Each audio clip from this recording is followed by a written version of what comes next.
If you've been going around the good old internet looking for the right podcast to fulfill your New York Yankees needs, well, I'll be the first to deliver the good news to you. You have found it. Here on Yapping Yankees with me, your host, Mike Scudero, you and I will be discussing the latest news, takes, and talk throughout the entire Yankee universe.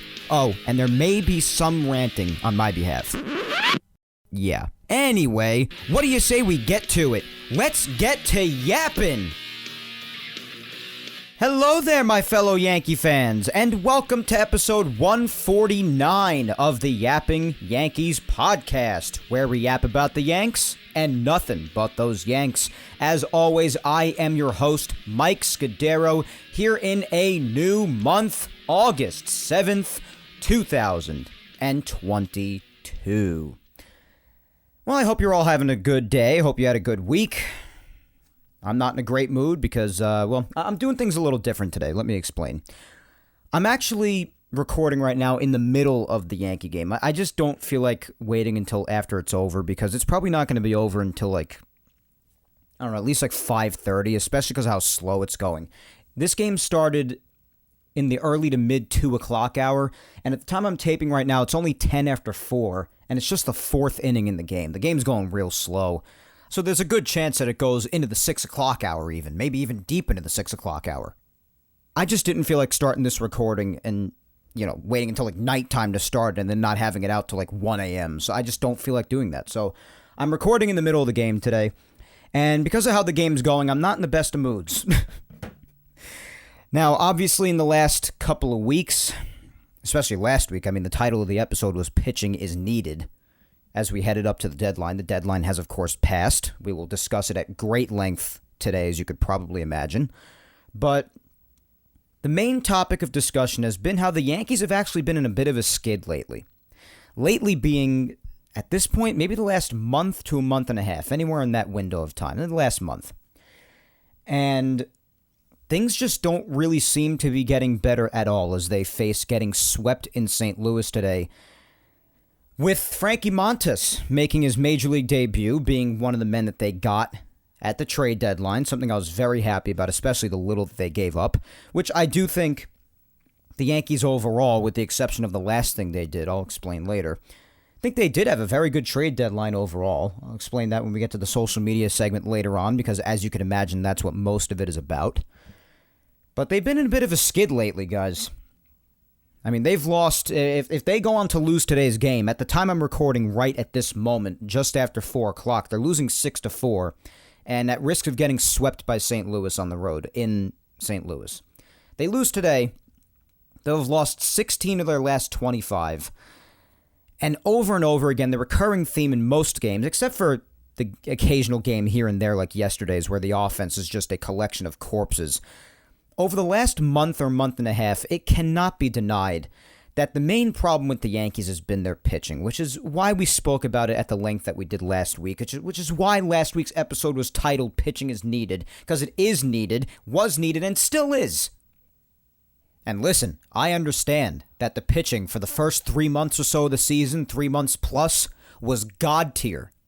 And that a regression at some point, especially given how great they were, is inevitable in a long season like this. But this has not just been regression or just coming down to earth. This has been crashing down to earth. Hindenburg levels of crashing down to earth. Now, don't get me wrong. Because of today's Frankie Montas start, by the time the second inning was over, he had given up 6 runs. And I thought he ran into a little bit of bad luck in the first inning because he gave up a hit right into left field that would have been an ordinary ground ball to third had the shift not been on. The shift just continues to drive me insane. And then Donovan brought his hands in a little bit because he sort of flinched at the pitch, almost like a check swing, and got hit by the pitch. And then after that, he allowed a hit to a Hall of Fame player, Nolan Arenado. So you know what, it is what it is as far as the first inning. He was able to stop the bleeding after that. The second inning was the really rough one where Montas just sort of unraveled. And by the time it was over, the Yankees were down 6-4. So, obviously a rough start, but I'm not over here giving up on any single player after only their first outing or first start or what have you. First anything on any new team, especially, I'm not making excuses, but the guy hasn't pitched in over a week because he was dealing with some injury issues. And also, I understand that he was on the bereavement list because he had also lost his mother-in-law. So I understand the guy's been through some really ugly stuff. And if anybody understands what it's like to lose people close to you, you guys know for a fact that I've dealt with a great deal of that over the years, but especially within the last 6 months. I lost 2 of my grandmothers in the last 6 months, 6 months apart of each other. All right? I get it. You don't have to explain it to me. The guy's been through a lot lately. I understand it. I'm sympathetic towards it. And he hasn't pitched in over a week. So I'm being patient. And ever since he melted down in the second inning, he did better in the third inning. I mean, but the damage is done already. They're down 6-4. They could come back.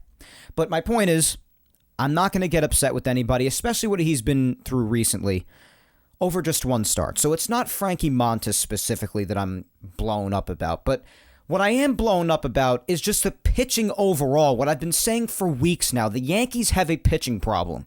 And it really stems around, and it happened again today in the second inning with Montas. It happened again today. This is what's been going on a great deal, and it continues to bite them in the ass, and no adjustments are being made, is the Yankees have got to stop walking people. This is driving me insane now. It seems every inning almost that they get into trouble and a lot of damage is done against them stems from them walking people. They just, it's unbelievable. They can't stop walking people. And most of the time, it's happening with people who just either can't hit, it's against the bottom of lineups, and it's making me mental over here. I mean, listen, you're going to walk, guys.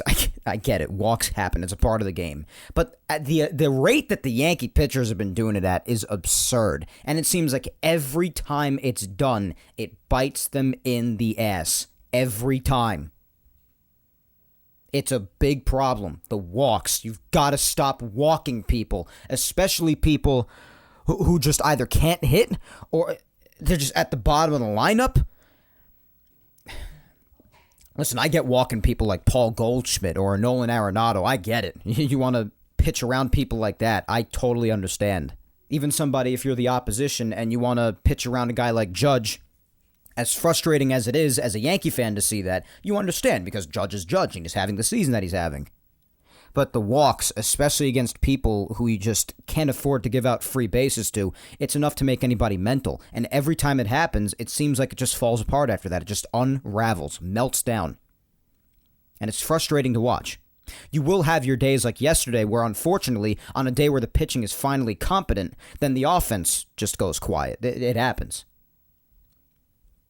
But you cannot argue that over the last month plus where the Yankees have been in quite a skid playing at or even below 500 baseball, which, yes, they can afford to do because they're in the position they're in. We've also made that clear. I've been sure to mention that. I'm not worried about the season, the regular season at large. Look at the spot the Yankees are still in. And fortunately, the last couple of days, teams like the Jays, the Rays, even the Red Sox, the Orioles have been winning a bit, but they're still way behind, of course. But also the Astros, who are contending the Yankees with the best American League record now. The Yankees have lost games against them as far as for the best record in the league.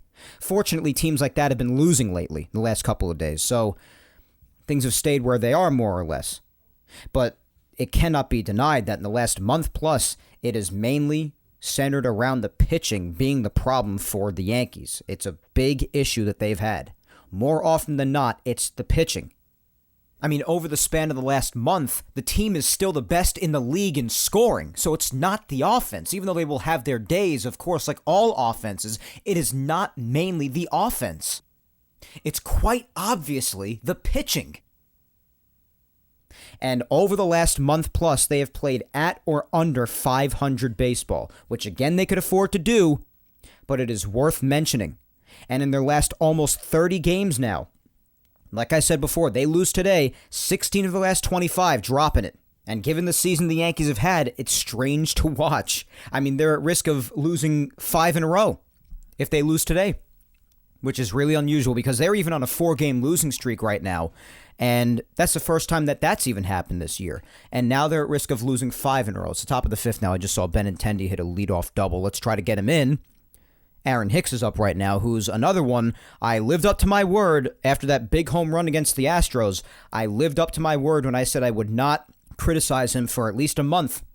I wouldn't. And I lived up to that. But now it's time to mention again what this guy has done. He has 2 Q shot hits today. Good for him. But before this, he was 0 for 32. He had a travesty of a play before in center field today, where in a sacrifice fly with Yadier Molina, who cannot move anymore, was running home, and Hicks just decided not to gun it in.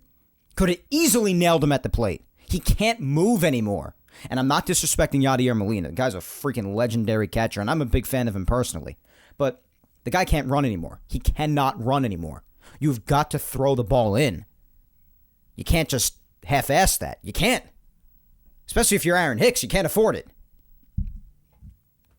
Yeah, the guy had his good moments here a while back. He was heating up a little bit, but my God. If not for 2 Q shot hits today, he's been a corpse again.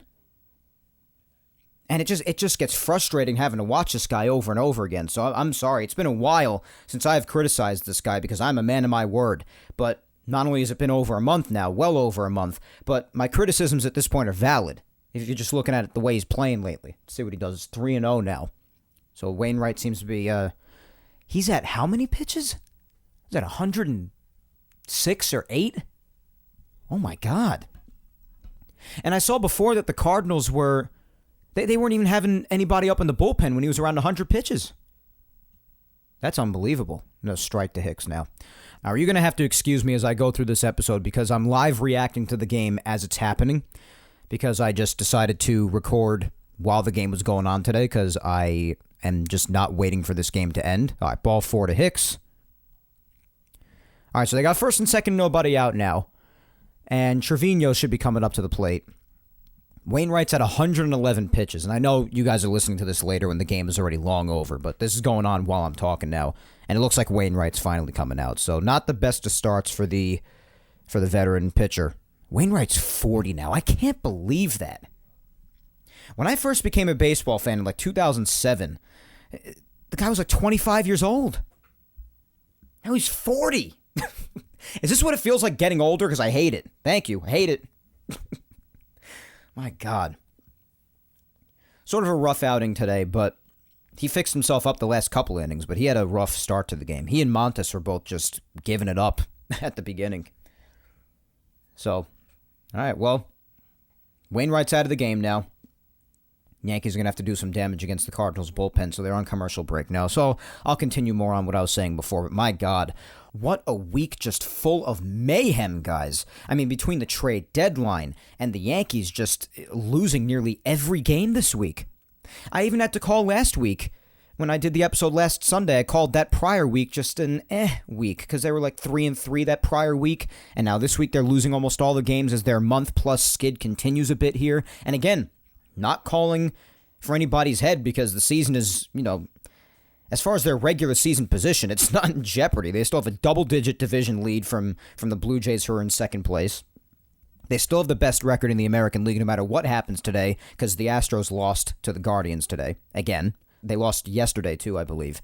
And so none of that's in jeopardy. Nobody's saying the Yankees season is over. And anybody who is, and I have seen my fair collection of people on Twitter saying that, it's time to get a little bit of a grip. It's all right to be frustrated over what's happened over the last month because these games have been very frustrating to watch. But to say the season's over, you bump the brakes a little bit. Come on. You're allowed to be frustrated, though. Hell, I'm frustrated. I'm really frustrated. These games have not been pleasant to watch. Friday's game was a disgrace. I mean, Clay Holmes getting beaten by DeYoung, who's one of the worst hitters in baseball. I'm talking just about in the territory of Joey Gallo bad. It's awful. And he was able to beat Clay Holmes on Friday. Yesterday, the offense was a travesty. The Yankees getting 2 hit, only giving up 1 run. And as much as I can't stand the guy personally, I just find it really hard to root for a guy like this, Hermann. Again, he did his job. Sort of like what he did against the Mets. Guy gave up 1 run. And the Yankees lost 1-0, and he had to take a loss for it. That sucks. So, listen. It has not been fun Yankees baseball to watch lately. So between that and the chaos of the trade deadline, like I said, it has been a week of mayhem. All right, they just got back from commercial breaks. Let me just take another pause from that spiel I was just going on and see what Trevino does here. I have a mic that's actually handheld, so I could literally pick it up and just turn to my side and watch the television. It's pretty cool. I don't even have a microphone on an arm or anything. I just have it where you could just pick it up. It's like an old broadcaster microphone from the 50s. All right. So Stratton's in the game, I believe that is. I have a very old television, so it's hard to see sometimes. And Trevino just took a ball for the first pitch. All right. Benintendi's on second. He had a leadoff ground rule double, and Hicks walked. All right, the 1-0. I just have to see this at bat because this is pretty big now. 1-0 from Stratton. Oh, it's a hit! Let's go! Nah, Benintendi's not going to score on that. Too hard of a hit. All right, bases loaded, nobody out. Let's go. Come on. They have to score. They have to score. I went on Twitter earlier today, before the game started, and I said that I'm feeling a Yankee win today. So you best believe after that second inning when the Yankees went down 6-4 after giving Montes 2 leads, that sucked for me.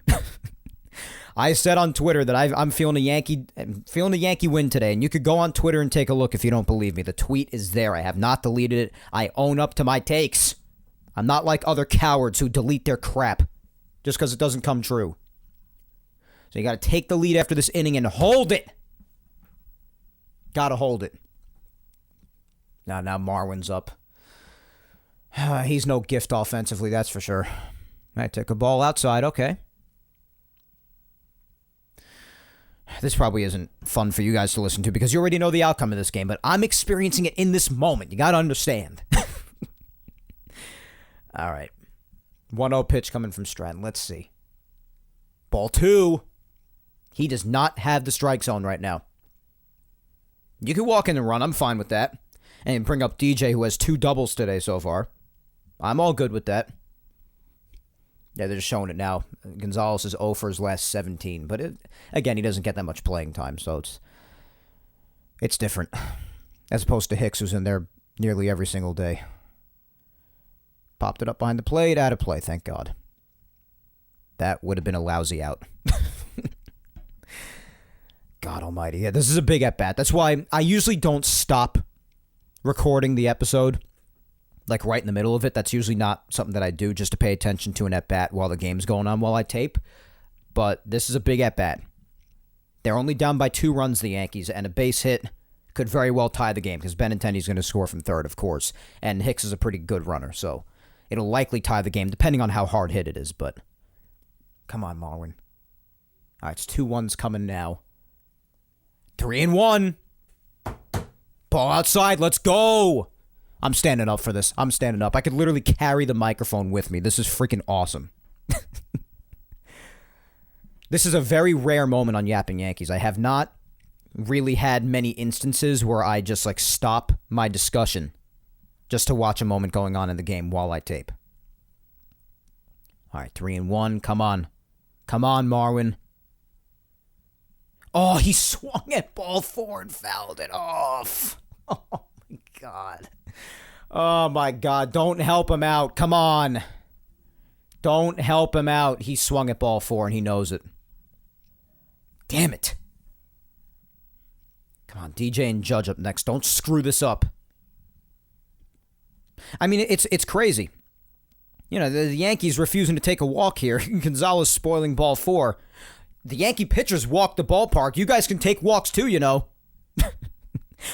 Oh my God, the umpire with a horrible call. Horrible. Oh my God, already such an abysmal job being done back there. And another horrible call. Clearly ball 4. It's not even close. Oh my God, Marwin just got screwed. He got completely screwed. Oh my God in heaven. I cannot deal with it when umpires play as big a role in derailing games as instances like that happen. That's a big game-changing call. If that call is the right call right there, it's 6-5 with the bases still loaded and nobody out. That's a big call. Unfreaking believable. The umpires are going to screw this entire inning up.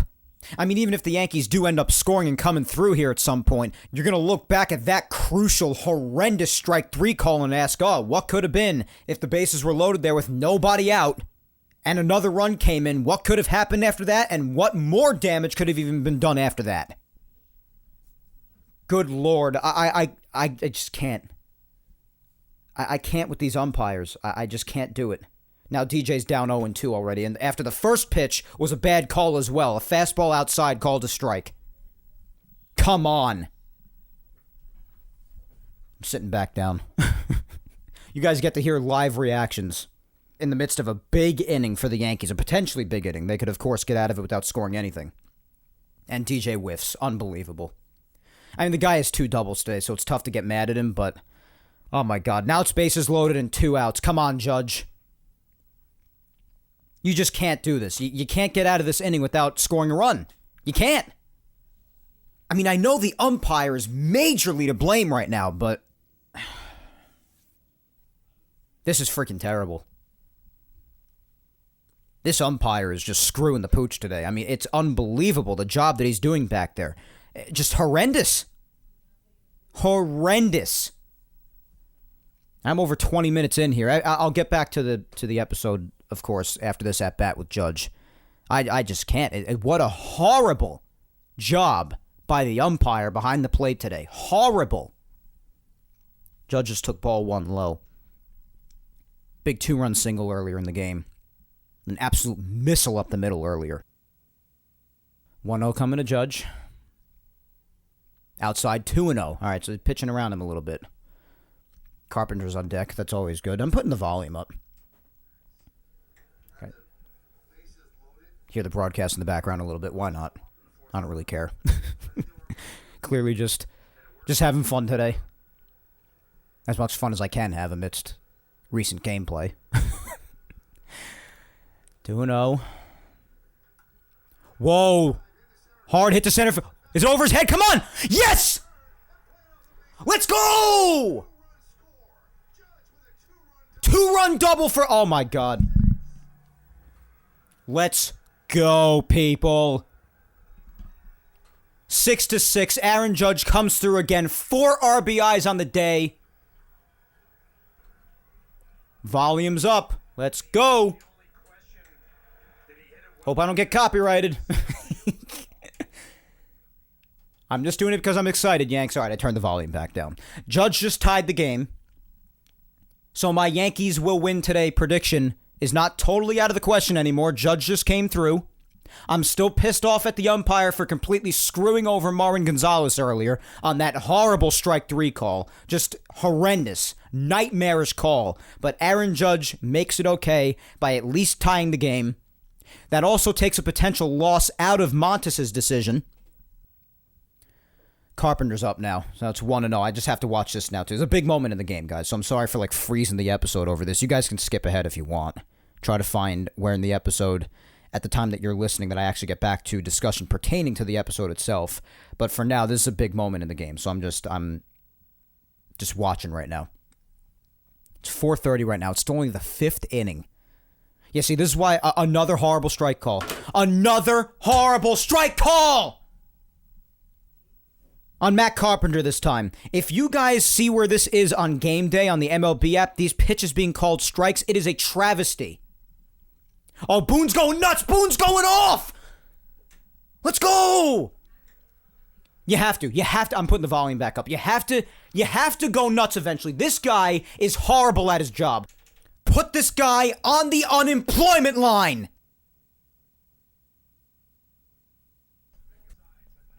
And I'm not saying it's towards the Yankees either. This guy's been making horrible calls with Wainwright, too, prior in the game. There were a couple of curveballs that were clearly strikes that he called balls, and Wainwright was about to blow a gasket on the mound.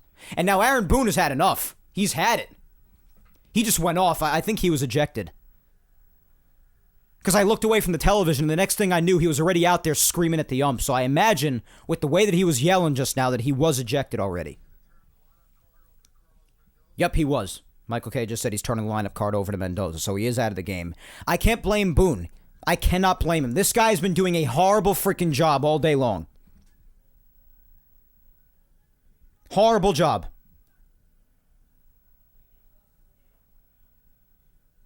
Yeah, it's Ed Hicks behind the plate. I actually misread it before on game day. I thought it was Gonzalez behind the plate. But no. Ed Hicks. Horrible. Horrible freaking job behind the plate today. Horrible. Open your eyes, guy. Get a clue. Do your job. 2-1 on Carpenter. Whoa. Whoa. Carpenter just hit it far, but I think it's a foul ball. Yep. Damn, he was just a little out in front of that one. Little bit. Now it's 2-2. Carpenter has just missed a couple of home runs here in St. Louis in front of his old crowd, which is where he used to play, of course. And I do have to say really quick with Carpenter up at bat, big kudos to the Cardinals fans for the welcoming that they have given him since returning to Busch Stadium this weekend. They have been so good to Matt Carpenter. Seems like a really good fan base, to be honest. So kudos to you. Salute to all you Cardinals fans, if there are any of you listening. Another bad strike through. Another bad freaking strike three call!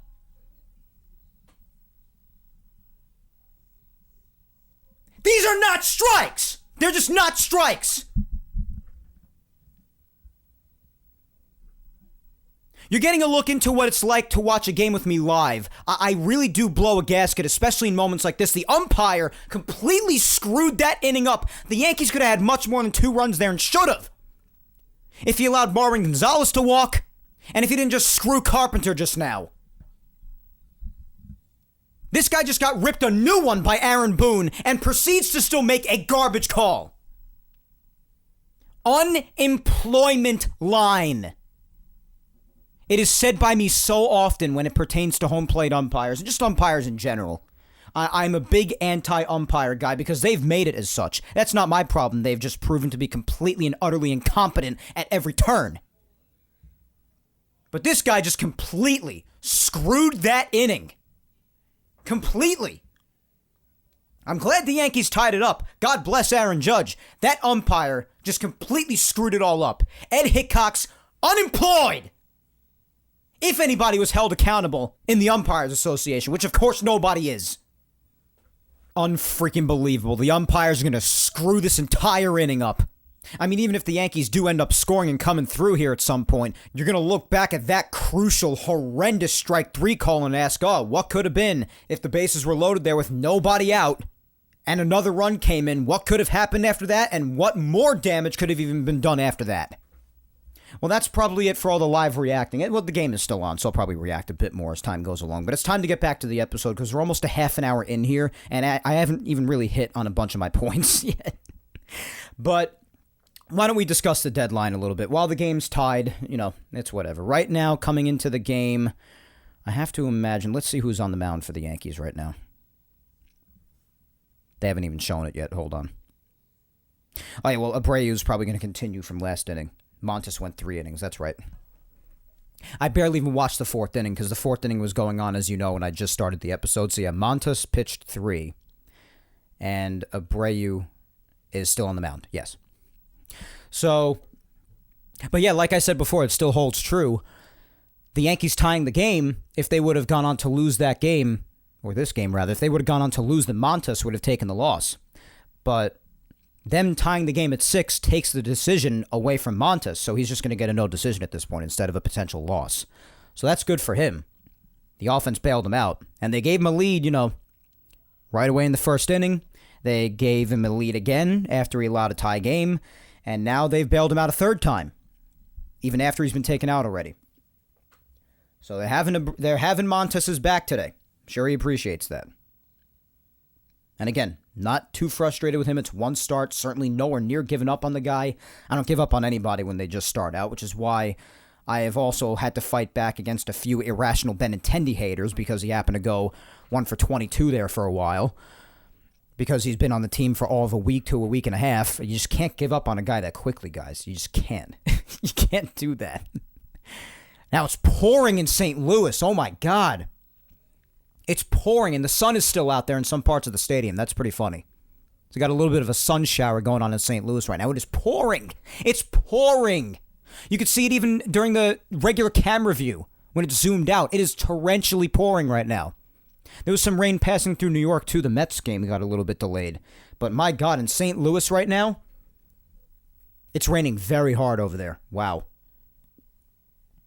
Abreu has O'Neill in a 2-2 count. He's just not throwing the ball. All right, here he goes. Struck him out. Nice. It is pouring there. I got to give the pitcher some credit. When it's raining that hard, I don't know how you get a grip on the ball. That's pretty incredible. If you keep on hearing thumps, by the way, that's me putting the microphone back down. If I happen to pick it up to look at the TV and then I put it back down, if you're sort of a... that's me putting the microphone back down. Anyways, a lot happened this past week, guys. So, the trade deadline, of course, has come and gone. The deadline was Tuesday, as we know. A lot happened. The Yankees were pretty quiet by the time we were speaking on Sunday. But some things happened.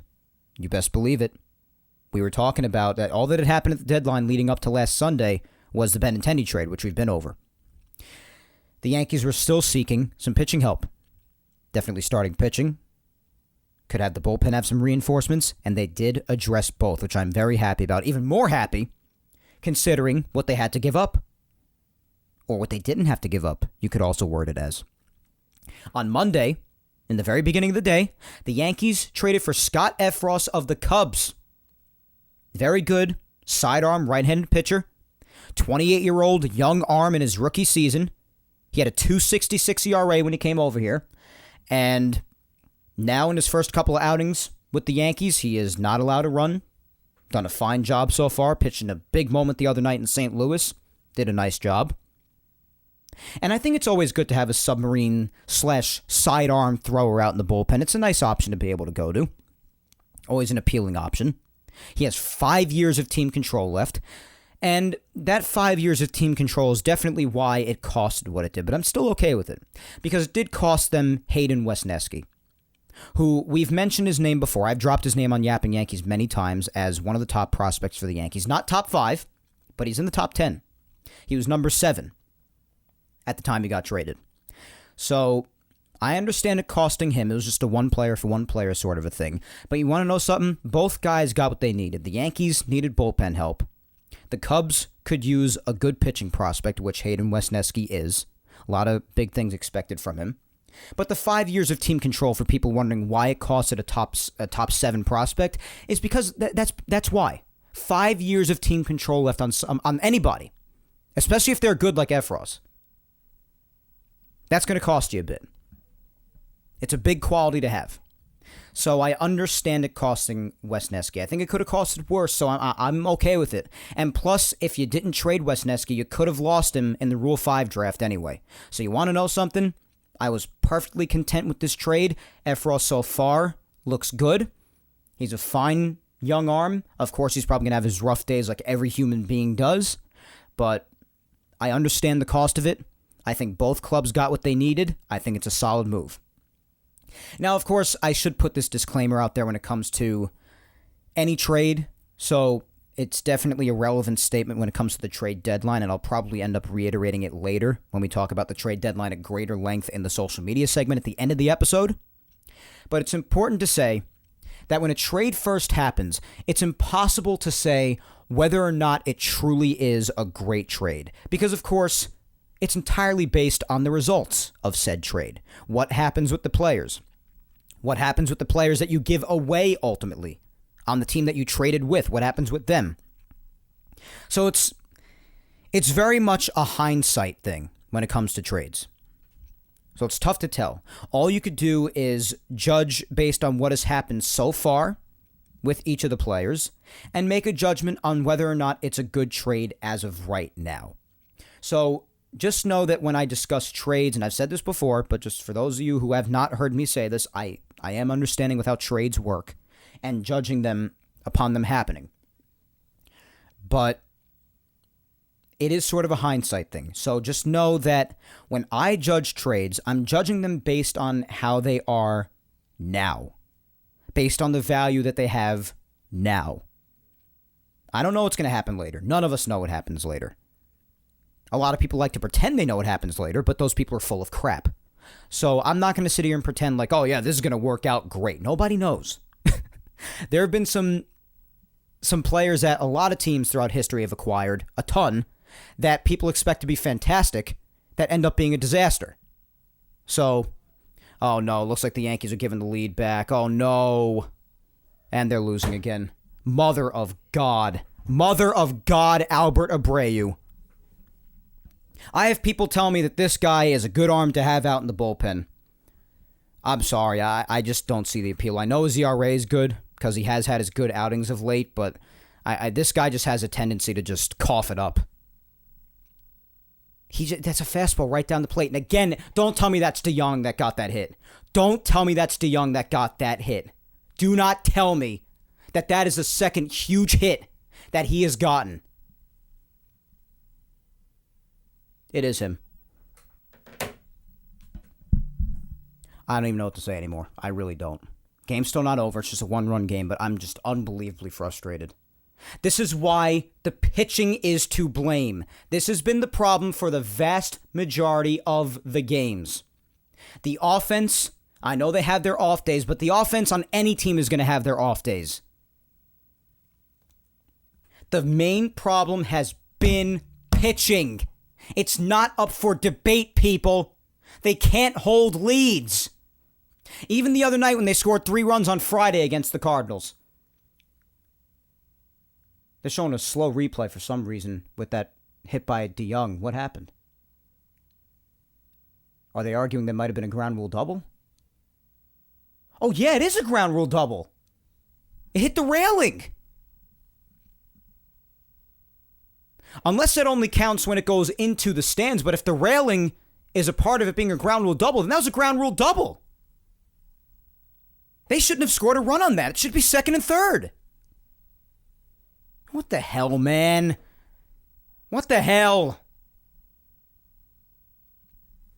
Getting beaten by Paul DeYoung. It's just not ideal. It's not ideal. This game is really pissing me off, man. These games are frustrating to watch. They really are frustrating. My God. The pitching can't hold leads. Like I was saying before. Finish what I was saying before. The 3-2 lead that they had on Friday. Of course, scoring 3 runs is, it's not a ton of runs, but they were winning 3-2 for the vast majority of the game.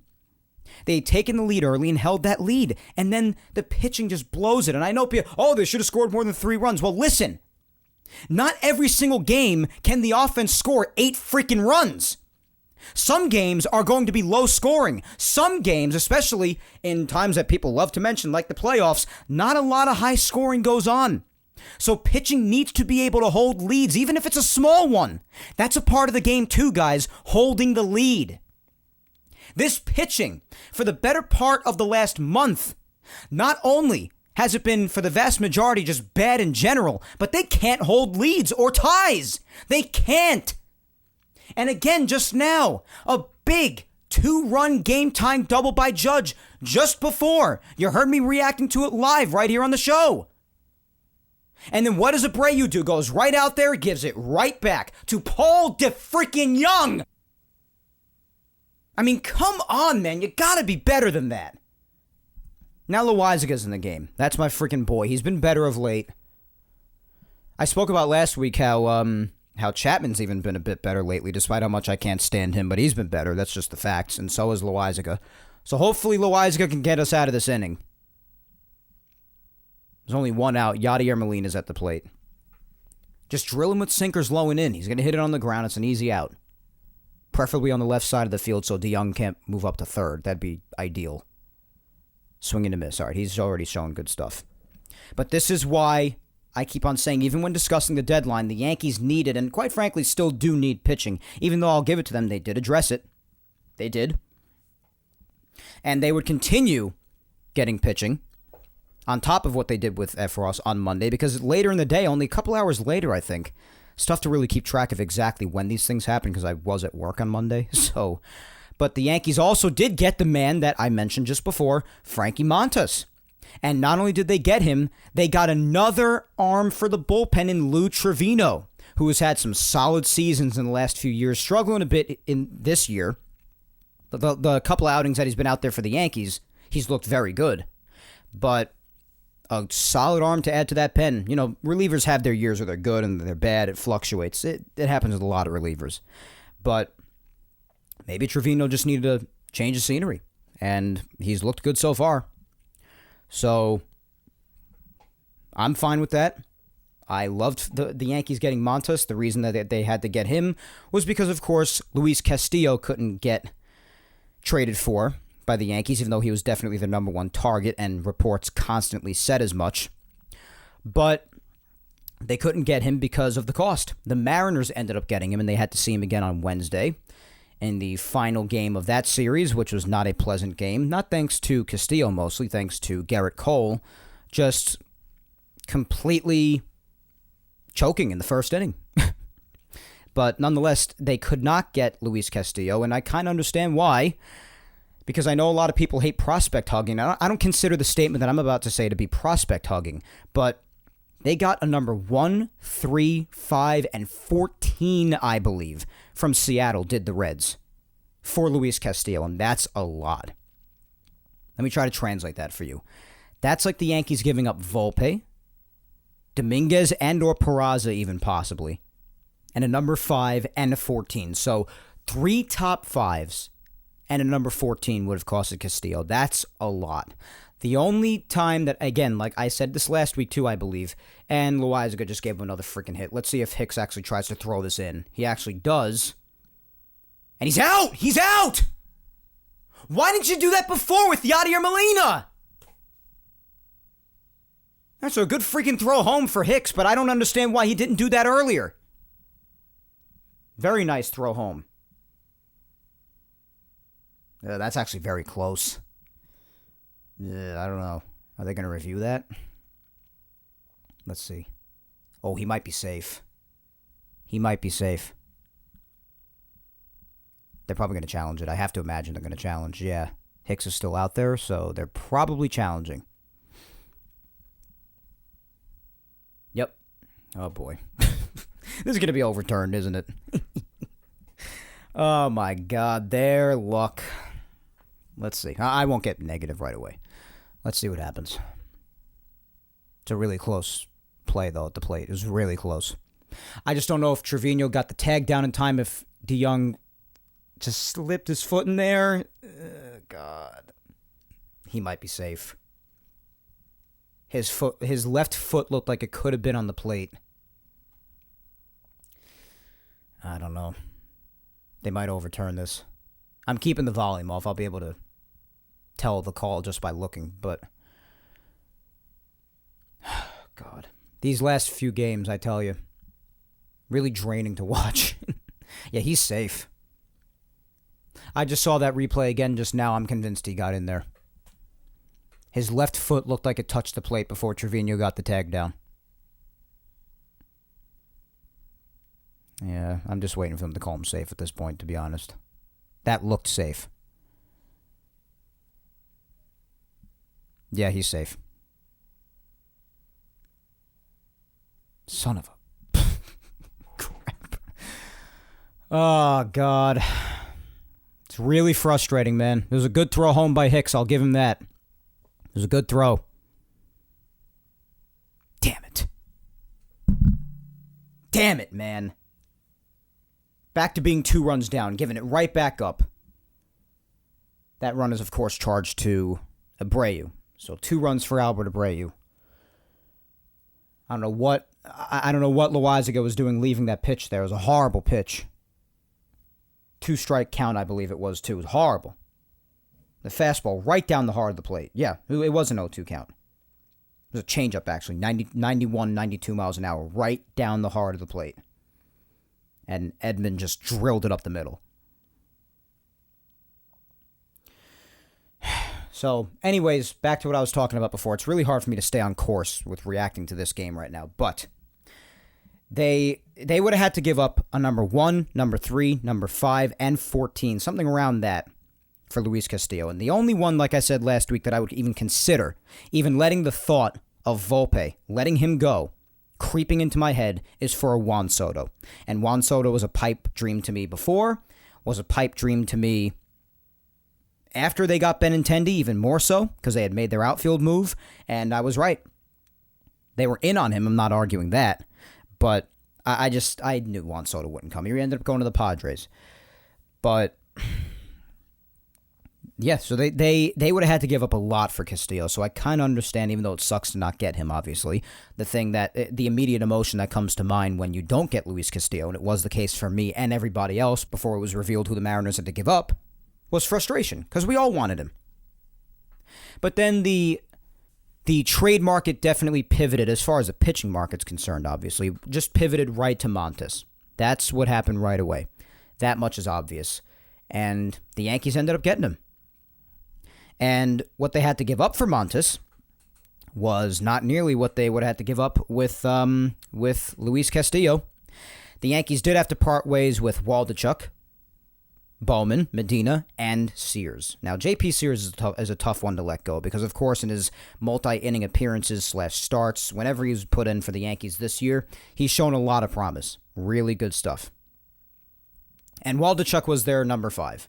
So, a little bit tough to give up, but you have to give stuff to get stuff, guys. You have to. So, I personally liked the trade because at the end of the day, once this was all done, it was official that the Yankees had acquired Andrew Benintendi, Scott Efros, Frankie Montas, and Lou Trevino at the deadline. And they only traded one top 5 prospect. One. And that was Waldichuk. So, I'll take it. I will take it. After that, it really felt like the Yankees were going to be done, except for possibly even subtracting somebody, and I think we all knew who that somebody was going to be, because when Tuesday did come around, that's exactly what happened. The trade that we were awaiting, and I think even he himself was awaiting for a while, considering he was already on his way packing, was Joey Gallo being traded to the Dodgers. And the Yankees were able to get Clayton Beeter back from the Dodgers, and he was a number 15 prospect. They got a top 15 for Joey freaking Gallo. That is what I call, my friends, a good trade. So, listen, everything that has been said or had to have been said about Gallo has already been said by me and everybody else. A lot of people were talking about his last statements before he got traded away, how he never left his apartment and everything. Just how hard it was to be here and how hard it is going to be for him to deal with the fact that he just did not succeed here. Just as far as I'm concerned, I wish the guy luck with the Dodgers and wherever else he is to go after that, maybe. And I also, listen, it's as simple as this. It just didn't work out here. It didn't. It was a good trade at the time. I think most of us were excited for him. A lot of people didn't like the striking out right away, but listen, I think people would have been able to put the strikeouts aside if he even had a fraction of his Texas self here, hitting 40-plus home runs and taking advantage of the right field short porch like so many of us thought he would. And none of that happened. For most of this season, he even stopped doing his attributes that he was known for. Walking, hitting home runs at all much, especially the walking. He stopped walking. It just didn't work out here. It didn't. It was a horribly failed experiment. Over the course of the year that he was here, a year's worth of playing time, it was easily one of the worst displays of Yankees baseball out of a single player that I've probably ever seen, and most people have probably ever seen. Nobody's denying that, and there's just no getting around that. There is none. No matter how much you like Gallo or might have supported him, hell, I supported him. He's on my team. I support my players, even if I get on them a lot. It's a part of being a passionate fan. But no matter how much you love the guy, or no matter how much you want to spin it, well, you can't. It didn't work here. So whatever happens with the Dodgers, best of luck to him. I'm not going to sit here and wish ill will on him, whatever. He seemed like a decent guy. I feel bad when decent people fail at what they do. I know everybody says, oh, don't worry, he's making his money, so there's no need to feel bad for him. But it was rough. It didn't work out here. I can't imagine that's easy to deal with, especially in this town, so it's whatever. I have a very whatever attitude about it. I was over Gallo months ago, so I'm not going to pretend that I'm not glad that he's gone, because I am. You all know that, at least all of you who listen to me. So that's why I have a very deadpan attitude towards it. I'm not ranting about it anymore, because everything that has had to have been said about Gallo has been said, both by me and everybody else. What else is there to add? It didn't work here. It was disgraceful. It was hard to watch. That's it. That's really all there is to say. So if anybody was looking for a huge statement about Gallo being traded from me, that's the statement. Because what else is there to say that hasn't already been said? Really. It was horrible. It didn't work. That's it. Hopefully it works when he goes elsewhere. Whether it be the Dodgers right now or if he's to go anywhere else after. So, at this point of the deadline, I thought it was really good. You finally dumped Gallo off. You got 4 guys addressing areas of need that you definitely needed to improve in. And at the end of the day, the highest prospect you gave up was a number 5. And everybody else other than that, you could have afforded to give up. So, personally, I was like, all right, this is a really good deadline as of now. At this point in time. Really good stuff. And then one more thing happened just before the deadline that had and still has some people really scratching their heads. And that was the fact that the last move the Yankees made, they weren't done after they got Montas and Trevino. They traded Jordan Montgomery, who is one of the Yankees' most consistent starters.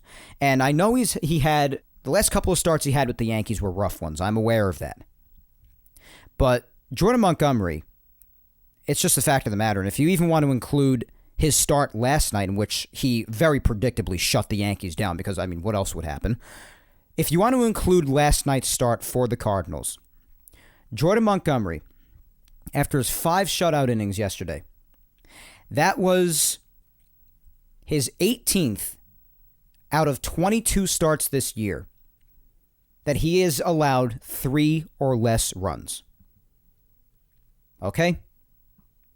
So you are talking about, even though there are a couple of starts in there that weren't so great, and he had his rough starts, no doubt about it, especially the last couple of them. But you're talking about a guy who is a model of consistency for the most part, in an area where the Yankees could not really afford to subtract much, in pitching in general, but especially starting pitching. And they trade him away for Harrison Bader, who is on the Cardinals. So it's pretty funny that they made this trade with the Cardinals, and they're in St. Louis right now this weekend, and having just a lovely weekend, of course, in the most sarcastic of tones I use that in. But, man, Loizaga right now, speaking of this game, my God, Loizaga loaded the bases now. He's just not throwing strikes. What did I say? Yankees' favorite pastime lately, walking guys! They just can't not walk people, this team. It's unbelievable. They walk everybody. They walked the freaking ballpark. And now Goldschmidt's up with the bases loaded and 2 outs. So Loizaga did nothing. This is what I mean when I mean the pitching. And yes, Loizaga's been good lately. I get that, guys. But is there much of anybody you could turn to right now? Trevino's coming in. He's actually been good. So that should be fine, hopefully. Because Goldschmidt's up at the plate. So this could very well still be a disaster. But who do you turn to? Who? You're just freaking walking everybody. It's ridiculous. So they got Harrison Bader from the Cardinals. Anyway, they got Harrison Bader from the Cardinals. Bader's been injured since June. He has plantar fasciitis. And he's not going to be back until September. So you trade Montgomery away, who was a stature of consistency for the vast majority of his outings, in an area that you need as much help as you can get in. Pitching, in general, but especially starting pitching. For a guy who's not going to be around for at least another month. Just injured right now, on the injured list. So you're basically, at least until September, you just traded Montgomery away for nothing. Now, if you want to argue with me that, Bader has displayed some really good defensive skills, and he can even come through with the bat a good amount, that's been true in the past. It has been. His numbers are pretty below average in most or all facets this year so far, but he's also spent a chunk of the season hurt. So there's that. But if you want to argue that this is for the postseason, for when he does come back, get him in a bunch of games and have him be a big piece in the outfield for most of or all of September, and for the playoffs as well, and this also potentially means that this could be the potential phasing out of Aaron Hicks for the future, then I could very much get behind that. And I've seen a lot of people make that argument, and that's the part of the trade that could somewhat make sense to me. The part that doesn't, though, is virtually, at least for now while he's hurt, giving away Montgomery, a pitcher who has been very consistent, for basically nothing, at least as of now. I know that they view Montas as replacing him, but Montas was just to add to the front end of the rotation, being a high-end starter to back up Garrett Cole, who has had a few too many clunkers himself lately. So, right now, like I said before, when it comes to my trade disclaimer that things could work out better down the line and that this is just a judgment as of right now, but I even gave the potential scenario that it could be good down the line. If he could help out the team in October, if he could end up replacing Aaron Hicks, that could work out very well, and in which case, great. But as of right now, and at the moment that the trade was made, it just doesn't make much sense. It doesn't. It doesn't make much sense. So that trade brought down my satisfaction for the Yankees trade deadline moves a little bit. It didn't completely destroy it, and I'll address it a little bit more again in social media later, in the social media segment.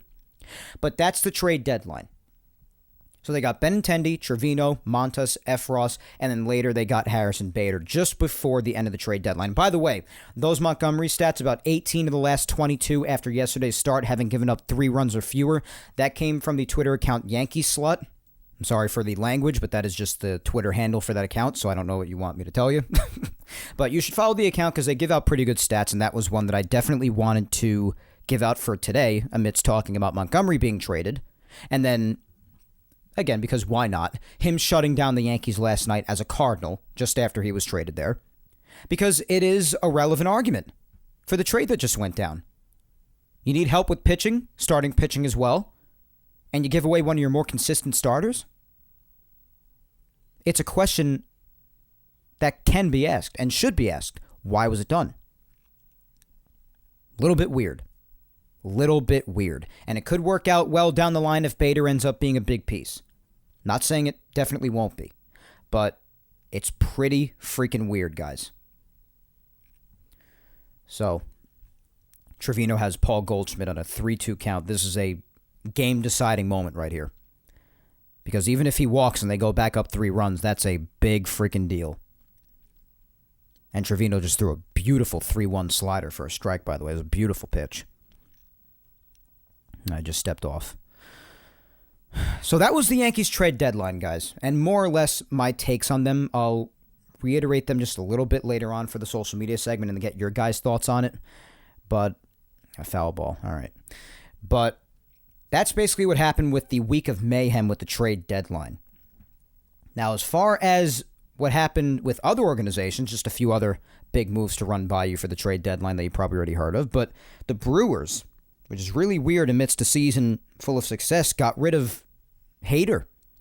They traded Hader to San Diego, which is wild. That's just crazy to me. And Trevino walked Goldschmidt, so it's 9-6 now. I just don't know anymore. I don't know. I said before that I understand pitching around guys like Goldschmidt or Arenado, but the bases are loaded, dude. Bases are loaded. This team loves walking people. And it's pretty funny to have, what I've been saying is one of the Yankees' biggest problems actually happening now to support my argument. They just can't stop walking people. They cannot stop. Walk, walk, walk, walk, walk. Walking the freaking ballpark. And now with the bases still loaded and 2 outs, Nolan Arenado's at the plate. This should be awesome. Thankfully, just got him to swing and miss at the first pitch. But my God in heaven. So anyway, yeah, the Brewers got rid of Hader, which is big. Trey Mancini went to the Astros, and he's gotten off to a hell of a start with them, so that's not good. I love Trey personally. He's a solid player, but he went to the Astros. Anytime they improve is not something that I like. Soto, like I said before, went to the Padres along with Josh Bell. Went to the Padres. And what was funny about that was that Eric Hosmer, he was involved in the package on the Padres side of things, and he rejected the trade since he has his no trade clause. It didn't block the trade, but it was still really funny just to have, trade going down, big news going on. Like, yeah, Eric Hosmer's blocking the trade. So they still have to decide what to do with him since he did block the trade. So they shipped him off to Boston. So that's where Hosmer is now. And then Boston also ended up getting Tommy Pham. Just really random moves. David Robertson went back to the Phillies. Darren Ruff to the Mets in exchange for J.D. Davis and prospects. Luke Voit ended up being that other piece in that Padres and Nationals trade that ended up going to the Nationals. So that completed the trade. So Voit is on the Nationals now. So just a few other big moves outside of just the Yankees that went down with the trade deadline. So Soto's a freaking Padre now, along with Josh Bell. Pretty wild deadline. Like I said, especially at the very end, last day or two. Like I said, mayhem. And then you consider what's happened in the last month or so with the Yankees. Just mayhem, not completely in the good way. Also, a couple of roster moves for the Yankees as far as other news. Severino has moved to the 60-day IL. They're obviously not rushing him back with his lat strain problems.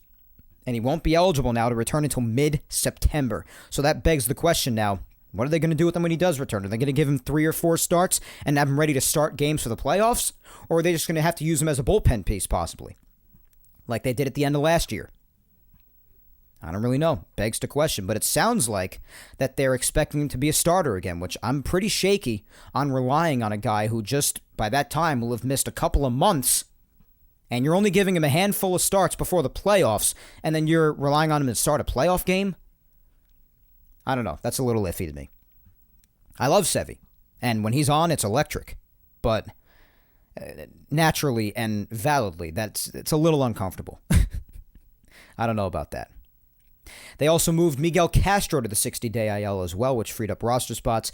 This was tough to see. They optioned Clark Schmidt to AAA, and he's still down there.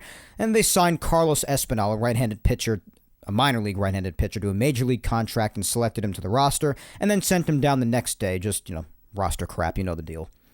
And they reinstated Ben Rortvedt finally. He's playing, but he's down in AAA. And then today, they optioned Ron Marinaccio to bring Montas onto the roster officially. Now, that's tough. And I know it's a whole deal with options, who has options, who doesn't. But I'd rather just freaking DFA Albert Abreu again rather than send Ron Marinaccio down, who's been a top arm in the bullpen, especially after losing a vital arm like Michael King. And I know a lot of people will be quick to mention that, his last few outings he's been good, Albert Abreu. But, look at today, and look at the vast majority of outings prior to that, and even prior to when the Yankees had released him before. So I'd rather just do that again, rather than option Ron Marinaccio. I know Montas had to have the official roster spot. He was being taken off the bereavement list, and Marinaccio, amongst other arms, is one of the only ones, if not the only one with options left. I get how that works. I don't have to have it explained to me like a 5-year-old, but it just really sucks to see somebody like Marinaccio optioned. The guy's been terrific. And he could be back, sure. I'm not saying he won't be. But it sucks.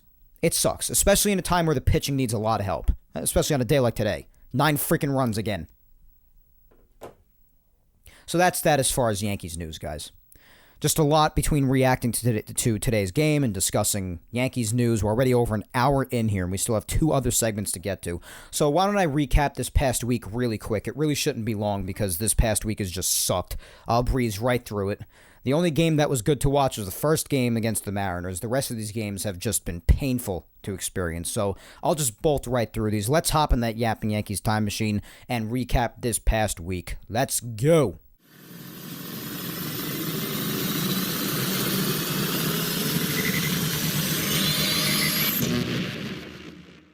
By the way, before we get started, in the top of the... What freaking inning is it right now? They're in the middle of showing a replay. Top of the 6th, Aaron Hicks just got a hit to load the bases with 1 out. Andrew Benintendi got screwed on another bad strike 3 call by Ed Hickox. This guy needs to be on the unemployment line about 2 hours ago. This guy's a disgrace behind the plate. Multiple ejections today, and he's still just calling a crap game. So the bases are loaded with 1 out now with Trevino. And now we got more than one Trevino-type name on the team, so it's the tongue twisters. Trevino is out in the bullpen, and Trevino's the catcher. He just swung at a bad first pitch. This game is like having your teeth pulled. This is torture. Okay. I just tweeted out even that I haven't even been tweeting much amidst all this happening in the game because I'm too busy reacting to it here on the show. So I just put out a tweet saying that if you want to know why I haven't been tweeting much throughout all this, you might want to listen to Yapping Yankees later because I'm reacting to all of it right here on the show. Trevino just got a hit. Now it's 9-7. What is this freaking baseball game, people? What is this game? This is unbelievable. I can't even do the episode because I'm too busy reacting to this chaos that is this Sunday afternoon game in St. Louis. What is this? What is going on? Oh my God, now Marwin's up. And DJ and Judge afterwards. This is ridiculous. All right. So anyways, as far as recapping the last week, I'll try to do this as quick as I can. There's not really too much to talk about. They did get right back to action after the travesty of a game against the Royals last Sunday. They got right back to action against the Mariners. Unfortunately, they got back on track a little bit as far as this game individually, at least, because since this game, they've done nothing but lose so far. But this game was a nice one, nice comfortable win. The pitching matchup in this one was Domingo Hermann against Gonzalez, Marco Gonzalez. So Marco Gonzalez did not really have himself a nice start whatsoever, just leaving meatballs right down the plate, and the Yankee hitters did what they're supposed to do, put it in the stands a lot of the time. And it was a really comfortable win for them. Rare comfortable win for the Yankees. I mean, because a lot of the Yankees' wins and losses, too, are close in score. So it's nice when they get wins like this. Nice, commanding, confident, inducing victories. Right away in the bottom of the first, Anthony Rizzo, 26th home run of the year, a 3-run shot, made it 3-0. And then Hermann gave up a run in the top of the second to Kyle Lewis, a solo shot, 3-1. Hermann just really has a tough time with the home runs, man. Just gives him up too much. Bottom of the second, Aaron Judge with his 43rd home run of the year, a 2-run shot, made it 5-1. He was all over Gonzalez, jumping on the first pitch nearly every time, at least the first 2 at-bats. Made it 5-1. Then Hermann gave up one more run in the 4th inning on an RBI single by Adam Frazier. And the Yankees just scored a couple more times after that, not looking back. Trevino with a solo shot in the 4th, and another solo shot in the 8th. First multi-home run game, home runs number 8 and 9 on the year. Yankees win 7-2. Next 2 days sucked. Just being real honest. Was not fun to watch. Pitching matchup on the second day was Taillon against Gilbert, and not a fun game to watch. Logan Gilbert and Taillon, really. Neither of them really had themselves a nice start at all. Logan Gilbert even went 5 1/3, allowing 6 runs, and Taillon went 4 2/3, allowing 6 runs, but 5 earned. Striking out 6, walking 4. This is what I'm talking about. Just walks. That's all they do. It's all they do, the Yankees. It's crazy. So right away, the Mariners got started on a 2-run shot by Suarez in the top of the first, and then a solo shot by Raley in the top of the second to make it 3-0. And on the top of the third, sac fly by Santana. Taillon of the Yankees down 4-0, just like that. And Taillon, with the exception of 1 or 2 starts of late, for a while now, as we know, has just been off. And this was another start of that.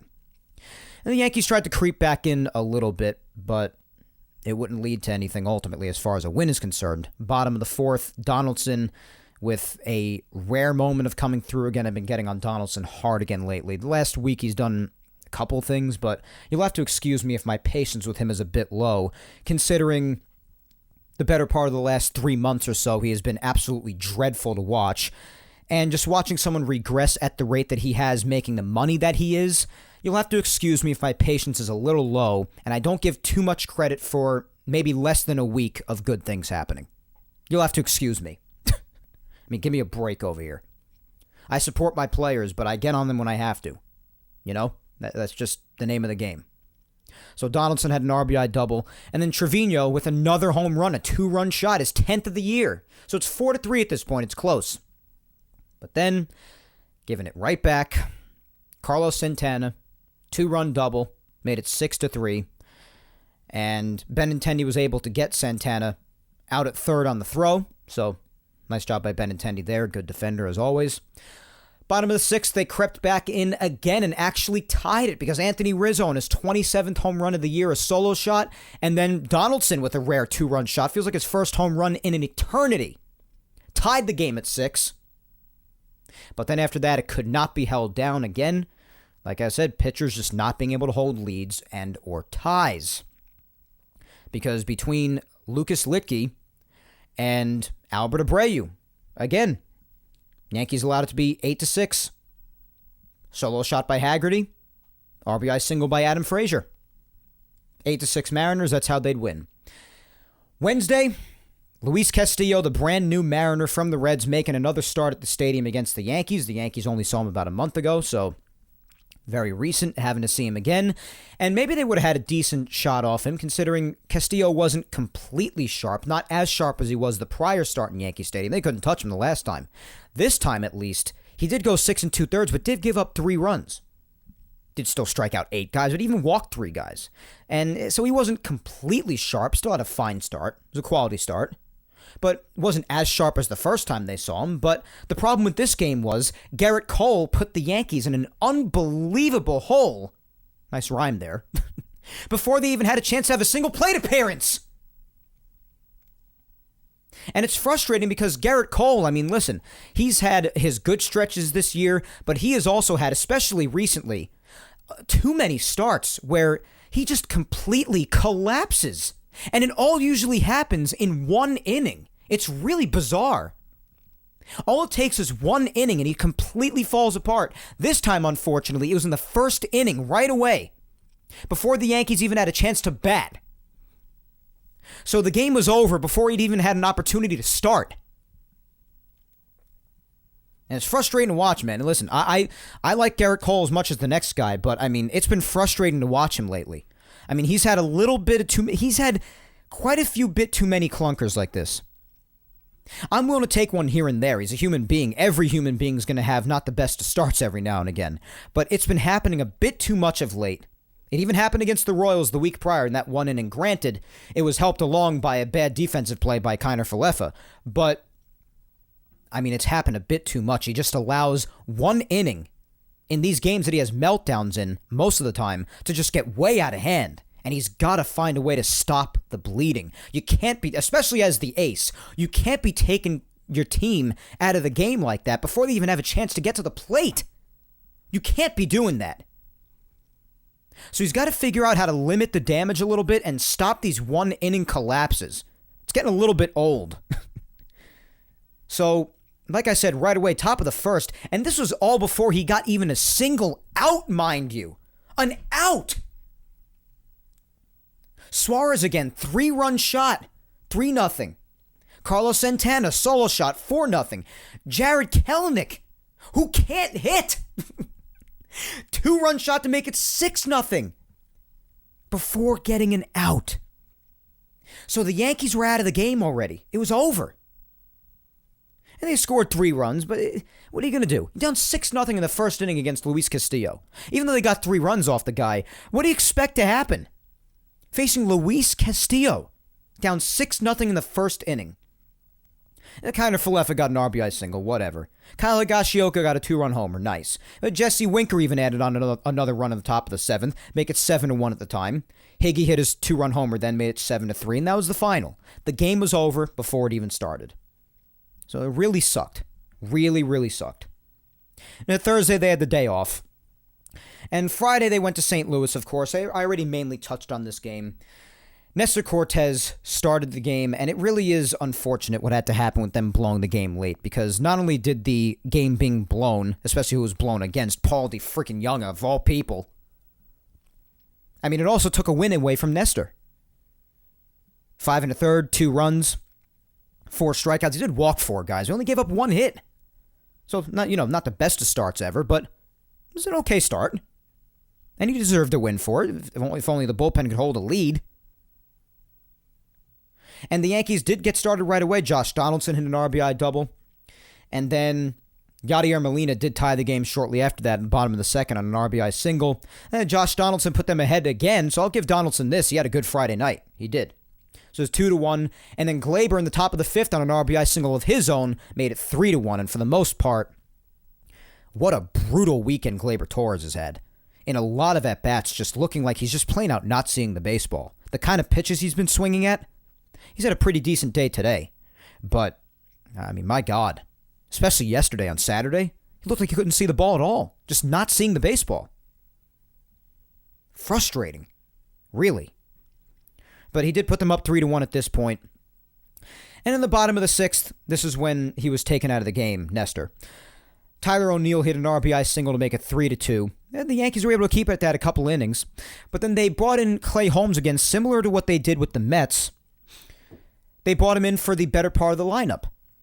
And it was working at some point. Got the big guys out, like the Yankees had wanted. So you thought, maybe this is going to work out. Up at the plate was Paul DeYoung, who can't hit if his life depended on it. And of all people to blow the game against and give up a go-ahead 2-run double to, he gives it up. Beyond any and all comprehension, Clay Holmes being beaten by a hitter like that, you just can't understand it. You cannot understand it. I couldn't. I don't know if you had any better luck than me. I couldn't understand it. So that gave him a 4-3 lead. Yankees couldn't come back in the top of the ninth because they were facing Helsley, and he's overwhelming. So, just didn't happen. Didn't happen for him. And now I just watched the game. The Yankees actually added on 2 more runs, and DJ just now hit a hard ground ball down to first, fielded, and they couldn't score again. So it's 9-8 Cardinals now. Yankees have 14 hits, almost double the Cardinals, and they're losing 9-8. It's just ridiculous. And you look at innings where they blew the bases loaded earlier in the game. You look at innings where Ed Hicks behind the plate, who again should be on the unemployment line about 2 hours ago, screwed Marwin Gonzalez in a big situation like that. Made a couple of more awful calls after that. Mind you, after being ripped apart by Aaron Boone, being yelled at all game by both sides, so he's been having horrible calls against both sides. And he's still out there calling a horrible freaking game. My frustration is just boiling over, in case you can't tell. So that was the deal on Friday. Just a real annoying loss. The bullpen just, again, not doing its job. As a second time in a row, Clay Holmes gave up crucial runs that ended up being game-deciding. Just not good. And yesterday is not really much to go on here because the matchup was Domingo Hermann against Jordan Montgomery. And Montgomery, like we all expected and predicted, because again, why not, completely shut down the Yankees. Only struck out one guy, but 5 innings, not allowing a single run, only gave up 2 hits, escaped a big first inning jam that if the Yankees were able to get to him, maybe they could have had a nice game, but they didn't. 5 innings, 2 hits, no runs, 1 walk and 1 strikeout for Montgomery. He would obviously get the win on the day. And Domingo Hermann only allowed 1 run in the bottom of the first on an RBI single to Nolan Arenado. And that was the final freaking score, guys. 1-0. 8 innings. 9 if you include the first, of course. But I mean, 8 innings after that, Yankees couldn't even put a run up on the board. Not one. Dead offense. So this was one of those days where the pitching happened to work on a single day, thank God, finally. But then the offense goes to sleep. It's unfortunate, but still can't argue against me when I say the vast majority of the issue the last month and a half or month or so has been the pitching, because it has been. You're inevitably going to have your games like yesterday where, the offense takes a day off mentally. But the problem has been the problem, guys. It's just the fact of the matter. So we're basically caught up to today, and now we have this chaotic freaking 9-8 game today. So that was the recap. Just, what was that, like less than 15 minutes? So I did go through that a bit quicker. Why don't we go on to the social media segment? Let's not waste any time. As you can imagine, since the deadline is now over, the trade deadline was on Tuesday, now behind us. So you can imagine what the social media question probably was. Had a question this week, not a Q&A or a poll. The question quite simply was, now that it's over, we're 5 days beyond the deadline at this point, what would you rate the Yankees 2022 trade deadline on a scale of 1 to 10? Now, I did say before that as of now, at least, it could end up working out well later. Like I said, I understand that. But as of this moment, after the Montgomery and Bader trade, the Montgomery and Bader trade had my grade brought down just a little bit. But the grade before that was really good. Again, all 4 of those players addressing areas of need on the team. And the most you had to give up was a number 5. And you gave up Wesneski for F. Ross too, but then below that, beyond Beck Way, who was a pretty promising prospect, not beyond single A ball yet though, you didn't really have to give up much of anything.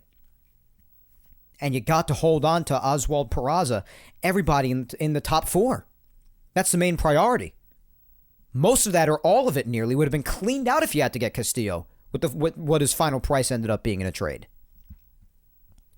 Which also begs the question, since Peraza is still in the organization, and yes, you don't have to explain this to me like I'm 5 either. I understand the risk that comes with calling up a rookie to the major leagues, especially amidst a run like this, with the season that the Yankees are having. Not good of late, but overall, on an overall basis, throughout all the games they've played so far, still a historic season. Really nice season. They have a monster lead in the division, still the best record in the American League, as of today. Even if they end up losing this game again, because the Astros already lost. So, I understand the risk, and there's definitely no guarantee of success with any prospects. We've said this many times already as well. But when you have somebody like IKF on the roster, playing shortstop, or you have options down there that are significantly better and do things that players on this current roster who are vastly underperforming can't do, it just begs to question why you don't call up certain guys like that. A lot of people are asking the question, why isn't Peraza on this team yet? And I find it difficult to disagree with those people. I think a change could be good right now. Especially on the run that they're on this last week. Are you freaking kidding me? Over the course of the last month plus, they've been on this negative sort of a skid. But especially this last week has sucked. Even if they end up going on to win this game, and this game has been torture. Come on. So, it just begs to question. But, nonetheless, they did get to keep Peraza. All of the other top 4 prospects, that was everybody's priority. See if Cashman can still pull off good moves and keep all of them, which he did. So my grade before the Montgomery and Bader trade was really good. And then just brought it down a bit. So if I had to say, I'm probably anywhere between, as of this moment, and of course, depending on how these trades ultimately turn out once the season is said and done, this of course could be very different. That's how any trade works. But as of this moment, I'd probably say I'm anywhere from like an 8 to an 8.5. So I'd probably give like an 8.1 or an 8.2 to be really stupid and unnecessarily precise. So that's my grade, I guess. Let's see what you guys have to say. I'll probably read about 10 of them because we're deep into this episode already. Let's start off with Rebecca at Peace Now for Life. And Rebecca says, I would say a solid 8. They addressed many needs. The bullpen and starting pitching is stronger. I'm worried about losing Montgomery and wish Bader was healthy now, but I think it was a good pickup. Gallo was addition by subtraction. That's definitely another point. Gallo being gone, that's a big thing. And the fact that they got a number 15 prospect for him. Anyone remotely, like anywhere near the top 20, for someone who is producing as little as Joey Gallo is a win. I hope that people realize that. So, yeah, that was a big deal too, Rebecca, for sure. I'm not worried about Montes after one game. I think he's going to figure it out. It was just a rough one in St. Louis today. What are you going to do? It's one freaking start. It's just overall frustrating because everybody's overall frustration about the pitching in general, including my own, is unfortunately being grouped in with him who just got here. So that's why people may be hard on him if I had to imagine that being the reason. But at the end of the day, it's you can't give up on the guy. It's one freaking start. It's still good to have him here. A high-end starter, and he will have his good outings here and be important. So if he isn't, I'll be shocked. And you have Efros and Trevino to help out in the bullpen. Two good pieces, I think. Two big pickups, despite Trevino having the season he was having with the A's before being picked up. But I like how he's looked so far in his first handful of outings with the Yankees, and I know how good he can be. And he has looked that good so far. He did walk in the run before, but he came into a bases-loaded jam against Paul Goldschmidt. So, and he ended up getting Arenado out afterwards, so what does that tell you? It's fine. He did the best he could. So, yeah, I do agree that the bullpen is a bit stronger, even though, them and the starting pitching is still doing what they're doing. But I think in the long run, and factually, just statistically, they got better. They did. They got Benintendi for the outfield. And yeah, he's had some time at the start here where he's had a rough go at it. I think he was 1 for his first 22 or something around that. He's had a couple of hits today, looked better. He got screwed on a strike 3 call in his prior at bat that I just saw before. So he's looked a little better the last couple of days, and he will pick it up. Puts the bat on the ball, gets on base. So, and there were people already giving up on him too, which is foolish as well. Guy's been here a week or a week and a half. Give me a break. Got on the team last freaking Wednesday the trade was announced. Give the guy a break. So, So, yeah, I think they improved as well. So, I agree with you. I'm right around an 8 as well. That's more or less where I'm at. At Frank Oliveri says 7. Fair enough. At Rebirth Chaos 09 says 8. I like the moves we made. Could have added another bat, another pitcher, to be honest, but I like it. I mean, yeah, other than adding another pitcher, who else are you going to add? They added 2 bullpen arms. They added Montas. They weren't going to get Castillo. The price was too steep. Probably would have had to give Volpe and or Peraza or Dominguez. It's rough. Plus a number 5. It just would have been rough. At the time, it would have been Waldichuk. To give him away and plus somebody else in the top 15. It's really tough. So I do like the moves they made as well. At Newt Zachary says 7. Benintendi is an upgrade. Although he hasn't showed it, he is. Picked up good pitching and outfield help. I mean, 7's fair. Yeah, listen, I hope Bader ends up being good when he comes back, because then maybe the trade will end up being worth it with Montgomery. But right now, at this point in time, subtracting an area where we need as much help as we can get for a guy who's not going to be playing for at least another month or so, it's a head-scratcher for now. It is. You want to argue what it could do later? Fine. Right now, it's a head-scratcher. Up next, and by the way, I also agree with Benintendi. For all the people giving up on him, he's an upgrade. He is. So I agree with that. At DJ LeMahieu, my friend April, who loves DJ LeMahieu, as do I, says, like a 7.5. I like the trades, but felt there could have been better ones or more of them. No, fair enough. Well, which ones would you rather? Or add on to it. Which ones would you like? Because they did make quite a bit of moves. The Benintendi move, the Montas and Trevino move, the Efros move, the Montgomery and Bader trade. They made multiple moves. I mean, obviously better ones, if you're okay with giving up most of your top 5, obviously Castillo would have been the top pitching arm, of course. So if that's what you mean, then fine. I personally wouldn't have done it because while I understand you can't hug every single prospect and that no prospect's a guarantee, you're also cleaning out most of the best of your system for one guy. And you are in a win-now mode if you're the Yankees, but that's tough to do. That's a steep price. The only one that I would be willing to possibly think about giving up for that sort of a price is Juan Soto. That's it. At Laker 477 says, I give him an 8.5. They didn't get the best players available in some areas, but they definitely upgraded the team with the players they did acquire without having to gut the entire farm system to do it. Yeah, that's just about as good an explanation as any. Yeah, you're definitely right. At MD Nelly says, I'm going 9. In the moment, the Monty move is a head-scratcher, but Bader's defense come October might win us a game. Monty might not have been on the postseason roster. The rest of the moves were excellent. I think he could have been on the postseason roster, but if he was, maybe for long relief out in the pen or bottom end of the 4-man potential rotation. That's for sure. That would have been the highest he would have been. So I understand that. And like I said, if you want to argue what Bader could be later, that's fine. Bader later, another rhyme. Jesus. But yeah, I guess I can understand that. I will listen to that sort of an argument. I will. So yeah, that understands why yours would be at 9, because I agree the rest of the moves prior to that trade as well, I tend to like. At Baseball T Czar says, I'm going 7. Relief pitching addressed, number 2 starter addressed, good all-around outfielder addressed.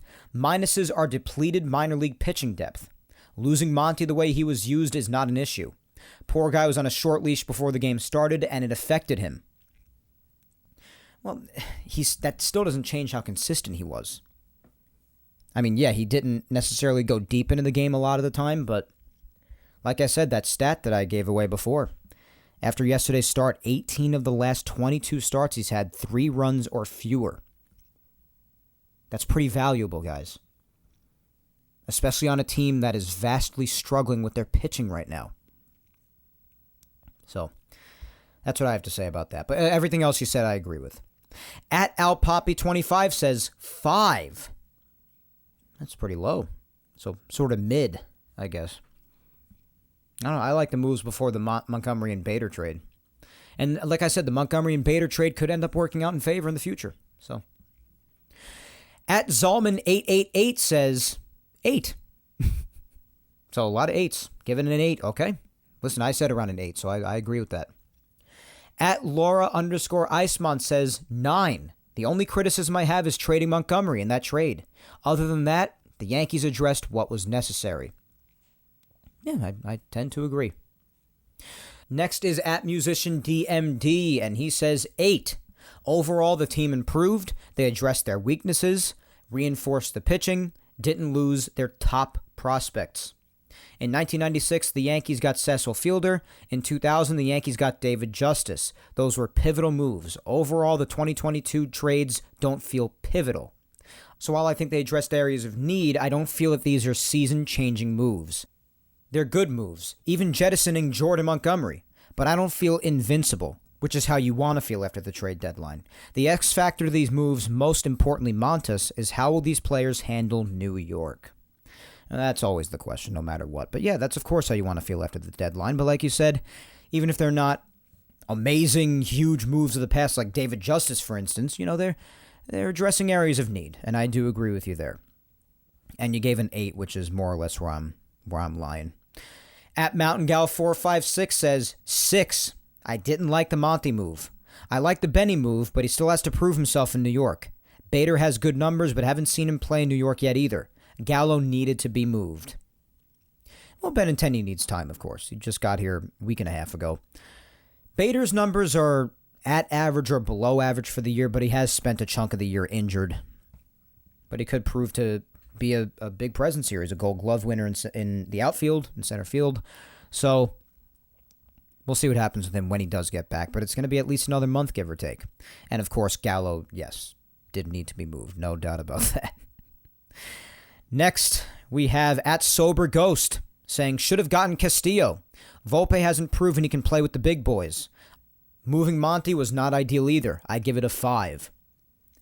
Well, just remember, it wouldn't only be Volpe, dude. You have to give Volpe, you'd have to give away Peraza and or Dominguez. You would have to give away another top 5, whether it be before or after you gave Waldichuk away. So if he was still here, you'd give him away. And then another top 15.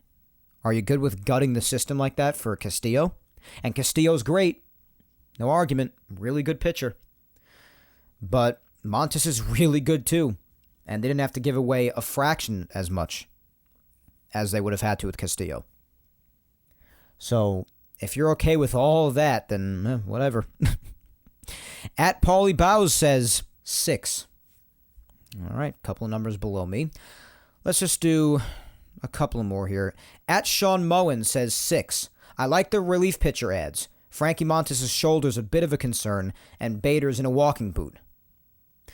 Yeah, the relief pitchers are really good. I agree with that. Yeah, Montas has had his injury problems, but he's back now.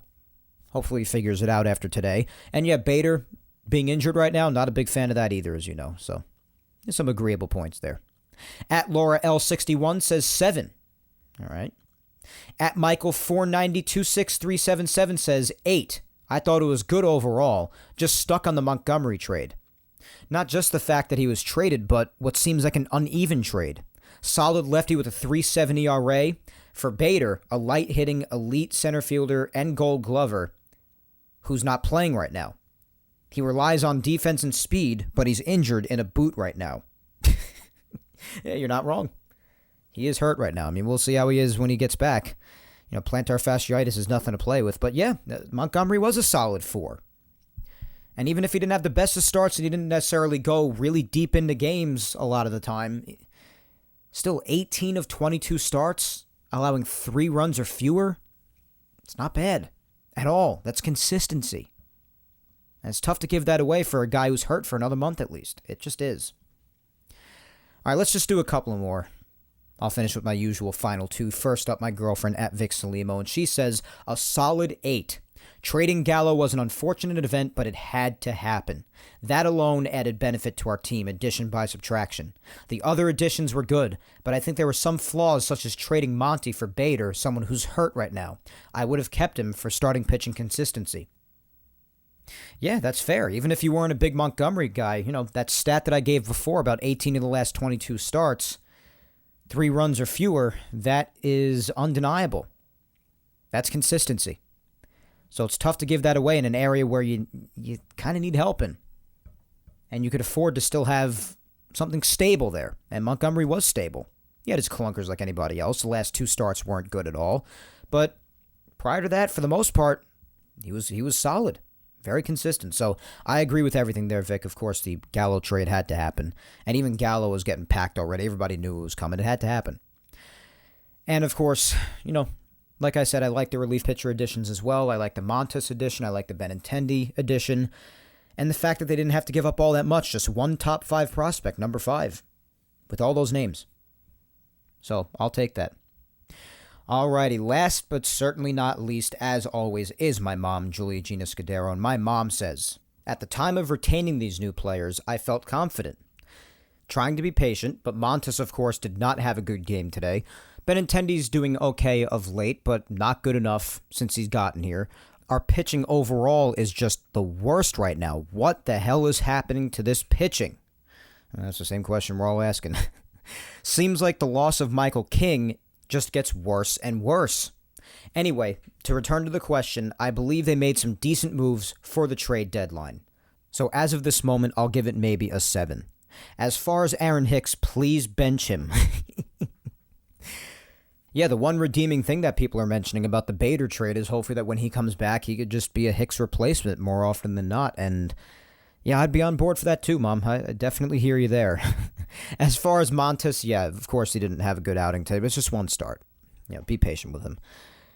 Benintendi, yeah, I know. He was 1 for 22 or something like that, like I said before, but having a good day today. He just struck out in the game just now. It's the top of the 8th inning.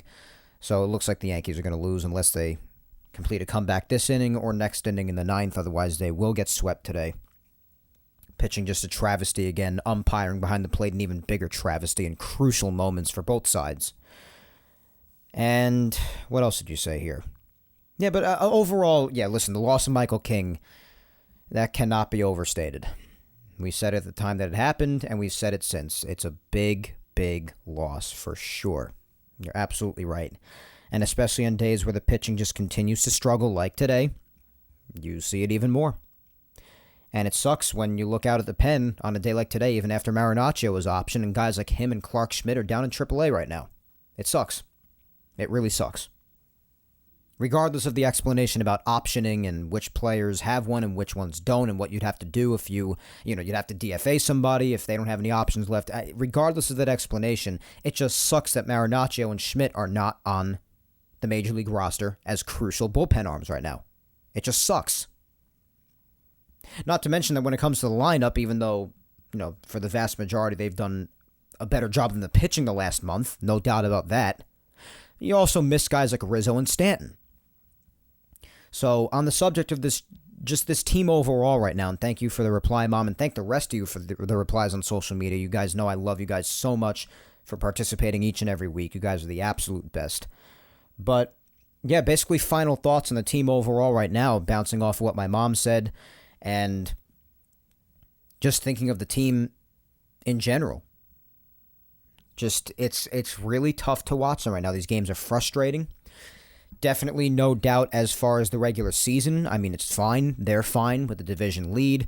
I think the Blue Jays won today, so that stinks. But, they still have a monster lead in the division. If they lose today, they'll still be up by 9.5 games.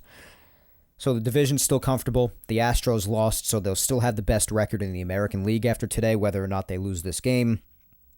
But aspects of the team are making it very frustrating right now. Last couple of days, they have even made stupid decisions on the bases. That's definitely been another big problem this past week. And just really stupid decisions on the base paths. Really weird. And they've been much better on the bases this year overall, as we know. But of late, they've been making some really stupid, head-scratching decisions on the bases. Of course, the pitching has been the majority of the problem. And hopefully, Efros and Trevino and Montes will continue to help the team going forward. They'll help the team because they are improvements factually over what they had before in those areas. Hopefully Benintendi continues on a good trend from where he is today. Had himself a pretty decent day. And they just need guys like Rizzo and Stanton back as soon as possible. Stanton could possibly be back within the next week or so, hopefully by the Boston series next weekend. That's the hope, I hear. He's ramping up baseball activities even more this week from what I hear. Rizzo's still just having back difficulties, so hopefully he's back as soon as possible. Back? Oh my God, I hate myself. Anyway, they got to get back on track here because this is a big West Coast swing here. The Yankees rarely do well on the West Coast. We know this. Whenever they go out there, they just have a difficult time. Seattle's up next, which, speaking of that, I forgot to do what's up ahead at the end of recap, so I'll just do that real quick. Next 3 days are going to be in Seattle. Monday, Tuesday, Wednesday, 3 games set. Tomorrow night's game is at 10:10 Eastern, as is Tuesday's, and Wednesday's game is at 4:10 Eastern. Another weekday day game. Hooray. Thursday, they have the day off. And then Friday, they go to Boston. 3-game weekend set at Fenway Park. 7:10 Eastern start is Friday night's game. That is also my girlfriend Victoria's birthday. Happy 26th, Victoria, ahead of time. I'll be the first to wish you that. Saturday, the 13th, the game is at 7:15. And Sunday, next weekend, I'll definitely be recording before the game since this is a night game, an ESPN special, depending on how you define special. 7:08 Eastern, the next time we speak again on August the 14th. So that's the key going forward, guys. They did improve factually at the deadline.